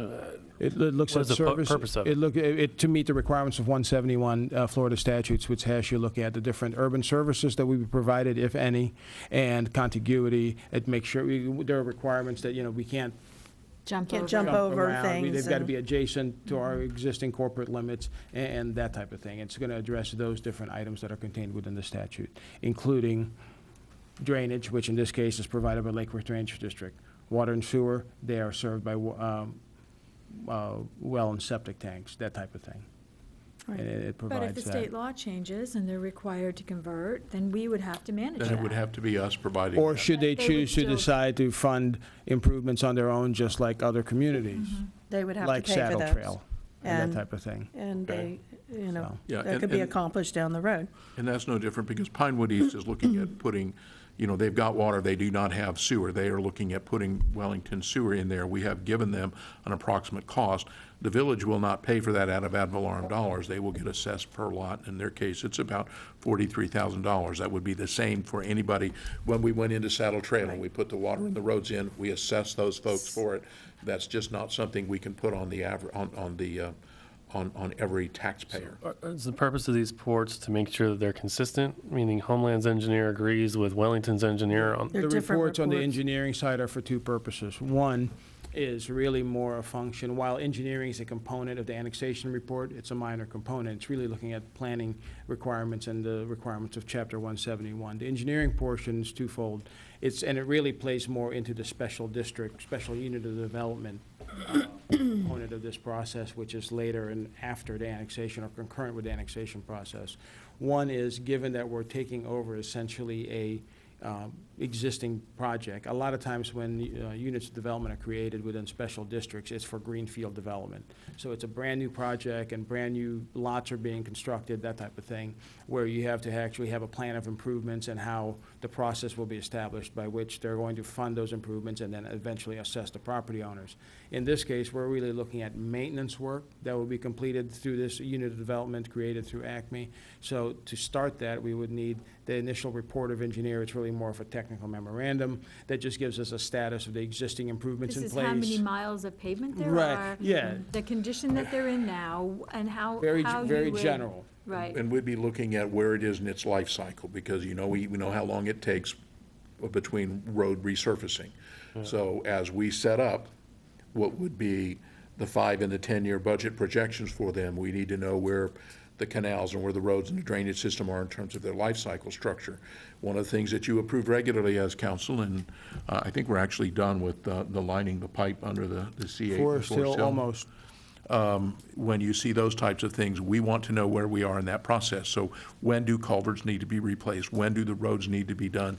And the assessments need to be made so that those are being paid for contemporaneously with the cost being developed. And there's actually, that's a second component of the report that's required pursuant to state statutes that govern special districts and the units of development, where you have the report of engineer and those components that are more detailed, that actually will have a greater, it'll set forth some of those initial schedules. Okay, and that's one of my flags. And as I understand, this is going to be a private, this is going to remain a private roadway.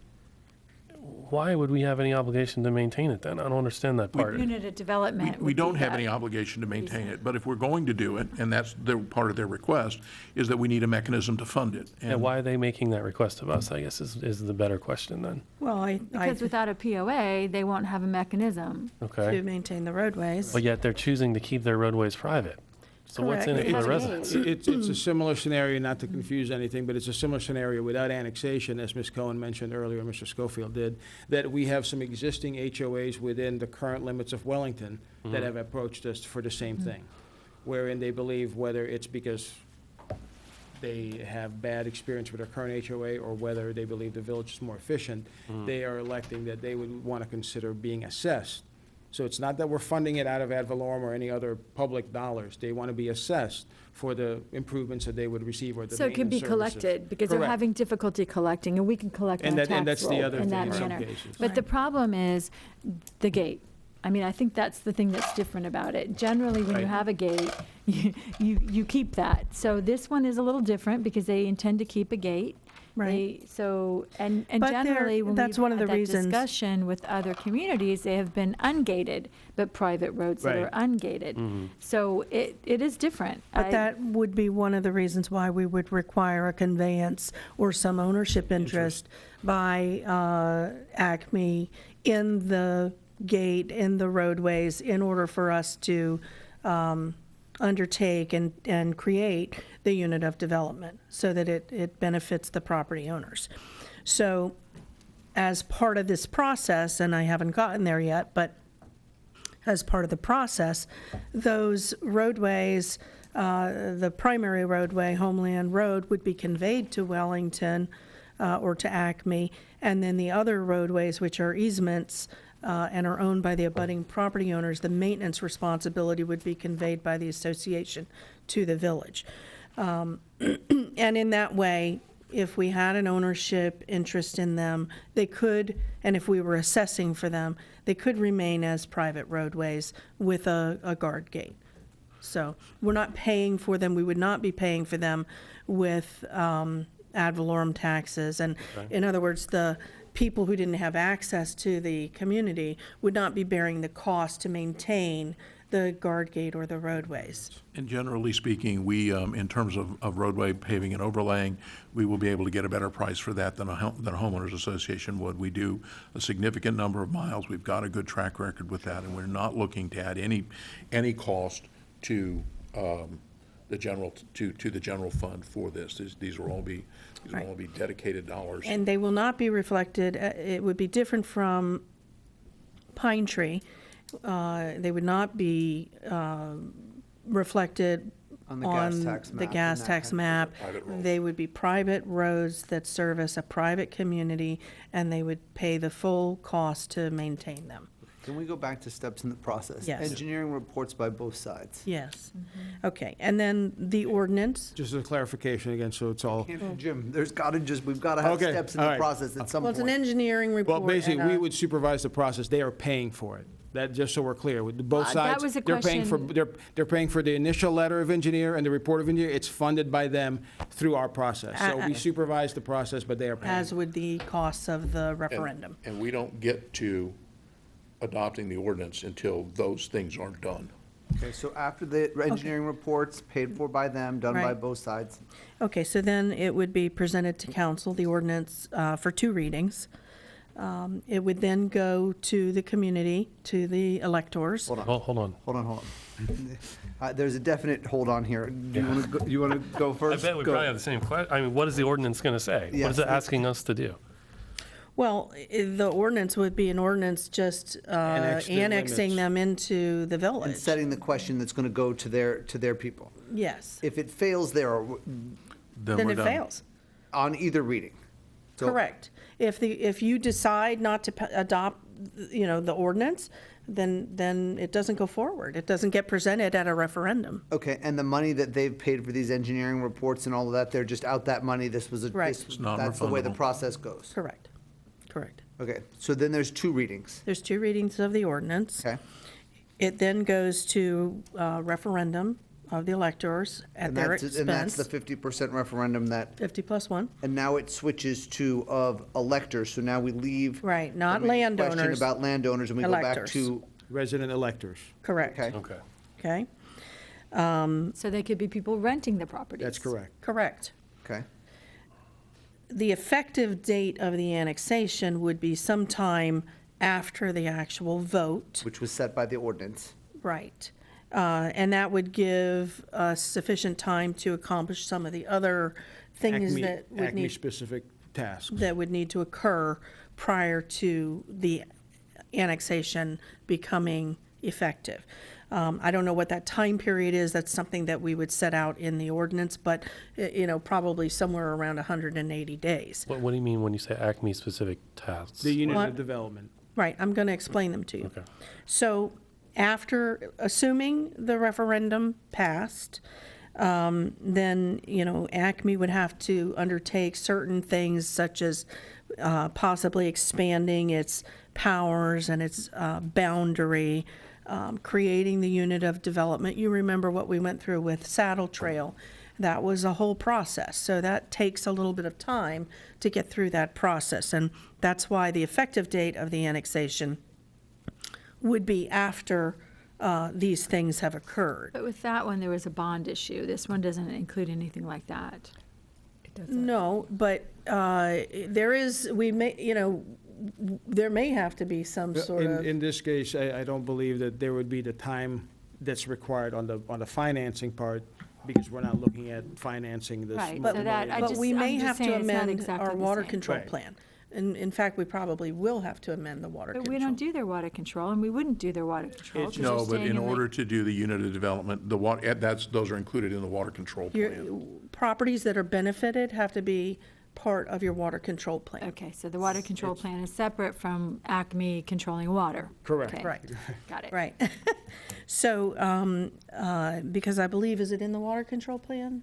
The 75%. the 75%. There's currently a provision in our water control plan that says that if you are, It's in the governing Okay. rules of Acme. the governing rules of And there's Acme. actually some provisions within those rules It that would have says to be that changed anyway. if the plan because is we're- anticipated to state provide for the statute. exclusive use of roads within the unit, written consent from the owners of 75% of the lands within the unit is required. But that's just something that's contained in our, governing documents, which can be changed. So all of that has to occur, during this period where the annexation is not yet effective. And then during that time also, Homeland would have to undertake winding down its affairs. There would have to be a mechanism provided for ensuring that, that we don't wind up being, having any liability for pending lawsuits. And that is probably possible through, they may retain the powers to assess for that. That's one of the issues that the POA. dissolved POA. In other words, under Chapter 617, the not-for-profit statute, you can continue to operate after you have dissolved as a corporation in order to wind up your affairs. And so that could be part of winding up their affairs, and the opinion of their HOA attorney that I'm going to take a look at tomorrow is that as part of that winding up process, they would still have the power to assess their residents in the event there was some financial obligation relating to those lawsuits. And that's reflected in this annexation agreement. All right, and I saw that in your letter, and I wanted to ask about that as well. So let's say in the winding down process, there's a lawsuit filed arguing some sort of technical deficiency with the winding down or with the way this whole thing went, and we're added into the would we be added into the litigation? And is there something Well, we can do? probably Second question. not as to the Second winding. question. Is there something we can do to ensure that we're indemnified? That they would cover our cost in defending any kind of finalization of this annexation? We probably would not be included as to the dissolution of the HOA and the revisions to, or the amendments to the declaration, because that doesn't involve the village. Where we could become a party would be as part of the annexation process if there was some challenge to it. And so, that's something that we would bear anyway. Meaning that We can we certainly. did something wrong on our end during the process, is what you're saying? If there was all some this- defect in the procedure or process by which we went through this, under Chapter 171, we would, have to defend that, Okay. okay? So Homeland would wind down its affairs. Wellington would process the land use and zoning changes and require. But at this point in time, we're married now. Is that right? Well, But we didn't buy their baggage from their first. yeah, Got that, we're got that, got married, that, but it's not. got that, but once but it's they've- not been consummated. Right, we have not consummated the relationship, because the annexation's not yet effective. Correct. So, Okay. Wellington, You're a little bit pregnant, right? so Wellington would process the required land use changes and text amendments through first reading. And then we would finalize whatever expansion of Acme's powers was necessary in the creation of the unit of development, and Sure, but at provide this stage, for. we can't get out of the annexation. All of this is now is procedural and, isn't that right? Correct. But there is a provision in the annexation agreement that provides that if these things don't occur for some reason, then Homeland could apply to de-annex from the village. So, And what Yeah, is that our gives- option to do right. anything? well, We've kind of said what we would do. we and as have long already agreed through the annexation ordinance to the annexation. So, So as I understand this, then, our last shot at getting out of this would be the second reading of the ordinance. Correct. All right. So after the expansion of the powers, the unit of development, the uniform method of assessment, then Homeland would convey its interests to us in those, in the roadways, the canals, the bridle paths, and that sort of thing. And at that point, after the conveyance, the annexation would become effective. Then we would have the second reading of the land use ordinances, and they've also asked that portion of the Code of Ordinances, Section 70.2, be amended to address boats on Watercraft. canals and things like that, which is a very minor amendment, and it would apply only to Their waterways. their Not waterways. the rest of us. Correct. We could do that as part of the, we'll talk about the mechanics of that, but that can more than likely be done as a part of the adoption of that particular. Well, it would be at the sub-area. second, we would have to probably do it at the, I mean, there has to be an amendment of the Code of Ordinances, because it's a separate section. So that would happen probably, maybe first reading could be at the second reading of the land use changes, and then the second reading of that would be the 2 next weeks later. meeting. Correct. So that's kind of the general overview of how the process could work. And there could be a breakdown at any stage, and, up until the annexation. If Acme voted not to create some unit of development, then they may decide that they don't really want to be a part of Wellington, and they want to maintain the restrictive covenants. But what if they decide they want to maintain their restrictive covenants and they want to keep their POA, but yet they want to be a part of Wellington? That is perfectly possible. And they Where would does just that fall in continue. this process, then? Where would that? That process is basically just annexation without the other attendant complications of the follow-up items related to creating a unit of development and them dissolving. That's the a, Right. unit. that's It a would far just- simpler after the process. second reading of the That's a far ordinance. simpler process than this one. Correct. And when they have, when they are posed the circumstances of 604.50, they may decide that. But my understanding is the point was to dissolve the Well, the POA. Yeah, I mean, I don't think this is tied to the annexation agreement, but I think it would be of value to, have some public meetings so that residents do understand. And you is know. one of the things that we will need to do, because it's not just 604.50, it is anything that is in their covenants and restrictions. Part of the informational process is Wellington won't enforce those. I mean, that is a question, that is a. When you talk about these informational meetings and things, who's going to host those? Well, it's I really mean, up to them.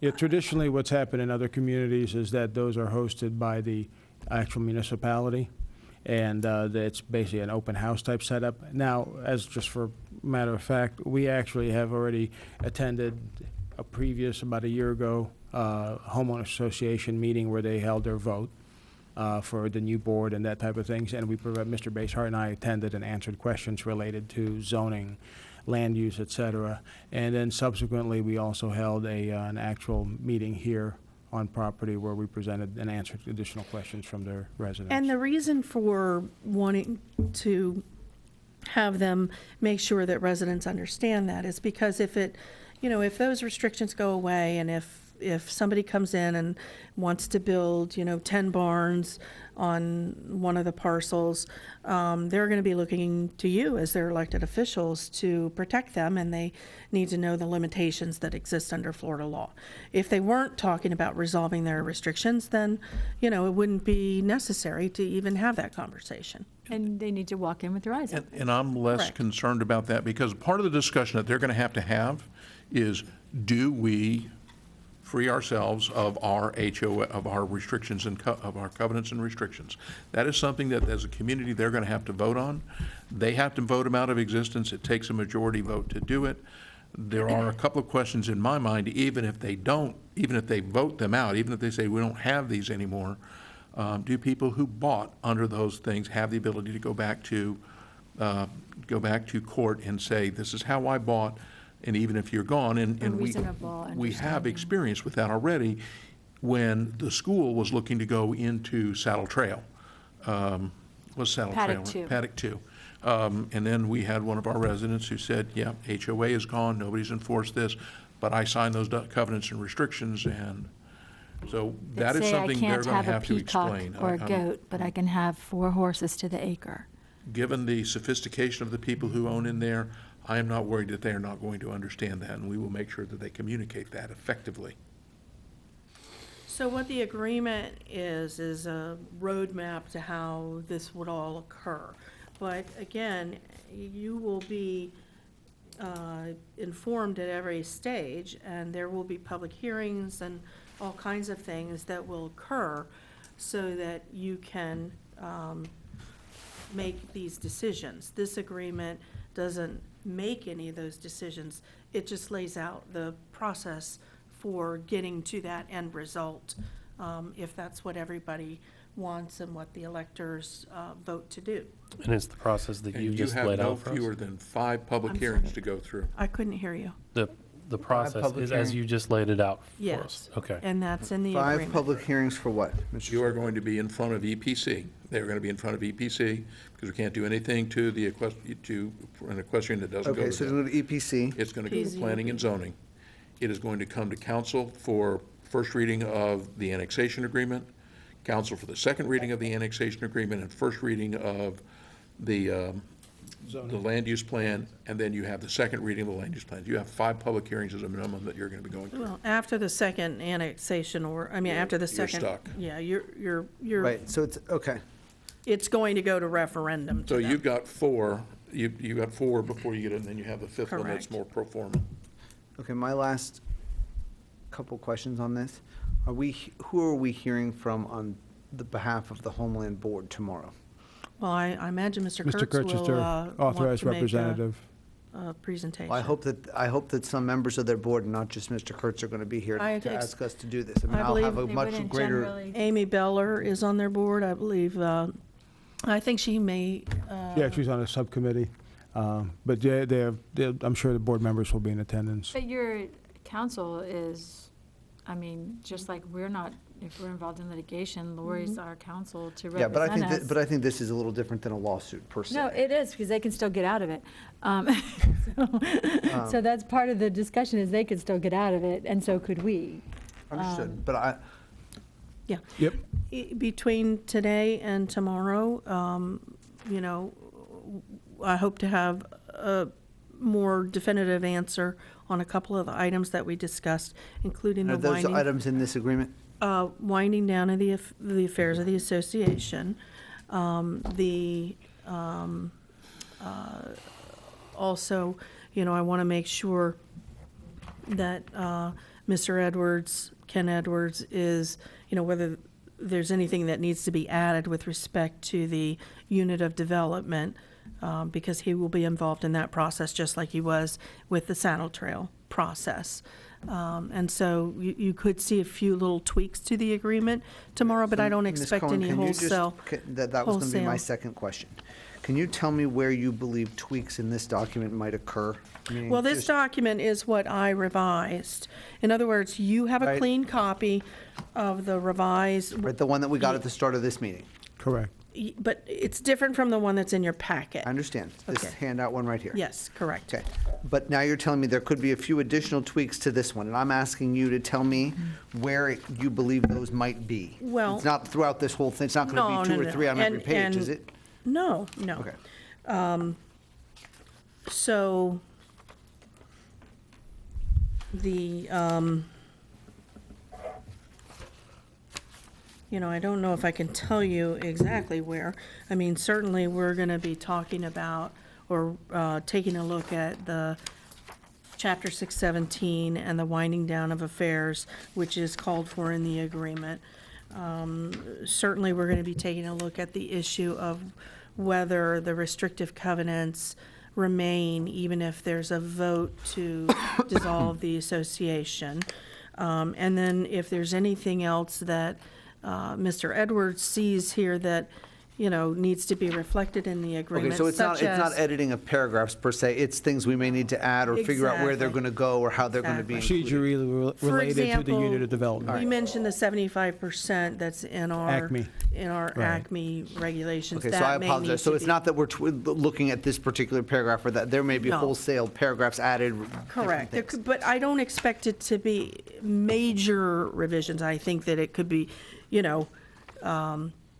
add this in and address this in the agreement or something of that nature. Who drafted this? Did this come from Mr. Kurtz and then you Yes. reviewed it? Mr. Kurtz drafted it. I reviewed it. I sent the letter. It's gone back and forth a few times, correct? A couple times. I sent the letter back to Mr. Kurtz. He made some additional changes.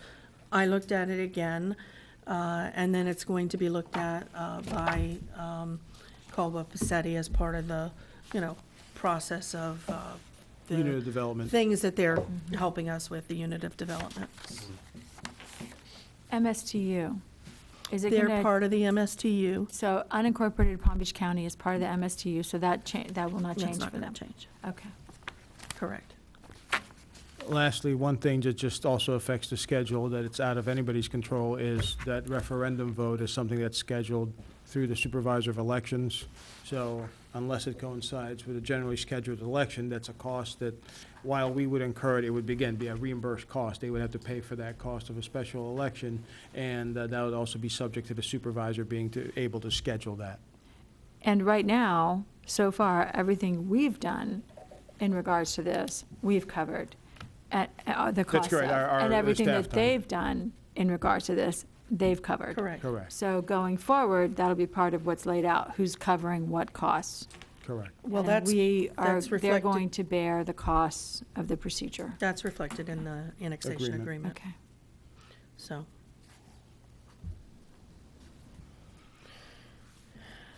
Right. Any other questions? I do have one. Are we That's at the all right. end of I'm the going to agenda? mercifully have nothing for you tonight. I'll save it all I- for tomorrow. I do have one Okay. item, but I can save it for tomorrow, and you already know about it anyway, and that is that Pine Tree unilaterally, without even communicating with us, elected to dismiss its lawsuit. Obviously, it's without prejudice, since it didn't use the words "with prejudice." But I don't know what went into their decision-making. I can speculate, but I really don't know, so. I still want a position paper. I still want us to I have. drafted Okay. Yeah, something. she did, and I'm Okay. amending it, and I just- hopefully we'll okay. get it out this Because evening. I think it's, the residents are looking at us, because we are their elected officials, and because there was Right. litigation, I couldn't respond, but now there's no Right. litigation, so I can just respond. But I'd rather, I drafted something, and okay. he's reviewing it, so. I Yeah, want and to I make. just about got it completed. I Okay. worked on it most of I this. want to get that out, even if we have to mail it to the residents, because I feel like we're being called the bad guys in some of this. Right, I think we need to all and- be on the same page. I think it needs to Yeah. be, I Right. think that's A why I clear don't want it statement. to be, Essentially, Lori laid out the complete legal Individual. position. I'm shortening it down and condensing it just a little bit. But what it boils down to is that the entity who's responsible for operating the roads, the drainage system within there, is the Pine Tree Water Control District. Pine Tree was created for the specific purpose of doing that. They have the. right, I don't need you to lay that all out for us No, today, but as we long want- as you're laying this out for them That'll and they're be in gonna there. understand Yes, and this. including how we got there and why we're out. that's good. Okay. That's what I want, because I Yes. just feel like it needs to be out there, because honestly, you know how I am, I will answer the questions, and then it can make things worse instead of better if I don't get all the facts clearly stated and let them know our position, and it needs to be our position. That's why I want it to Well, be. it needs to be a village-wide position, and there's, Right. because there's other people that are inquiring into this, and, you know, we need to, Right. Right, okay. Very well. Okay. Anything else? All right. Nope. We're adjourned.